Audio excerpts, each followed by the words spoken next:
സേവാഭാരതി വേദിയിലെത്തി കാലിക്കറ്റ് സർവകലാശാല vice chancellor doctor P Raveendran. Seva Bharati Malappuram ജില്ലാ സമ്മേളനം VC ഉദ്ഘാടനം ചെയ്തു. സർവകലാശാലകൾ സംഘപരിവാർ വൽക്കരിക്കുന്നുവെന്ന ആരോപണങ്ങൾക്കിടെയാണ് VC സേവാഭാരതിയുടെ വേദിയിൽ എത്തിയത്. പരപ്പനങ്ങാടിയിൽ നടന്ന സേവാഭാരതി മലപ്പുറം വാർഷിക പ്രതിനിധി സമ്മേളന വേദിയിലാണ് vice chancellor doctor P Raveendran എത്തിയത്. സേവാഭാരതിയുടെ പ്രവർത്തനങ്ങളെ പുകഴ്ത്തിയായിരുന്നു ഉദ്ഘാടന പ്രസംഗം.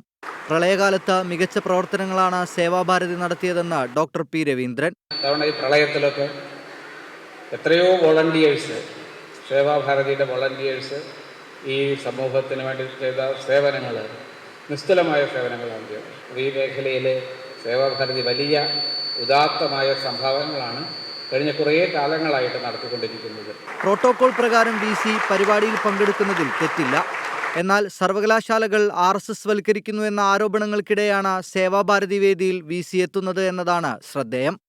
ആരിഫ് മുഹമ്മദ് ഖാൻ ചാൻസലറായ സമയത്താണ് ഡോക്ടർ പി രവീന്ദ്രനെ കാലിക്കറ്റ് VC ആയി നിയമിച്ചത്. 24 തിരൂർ.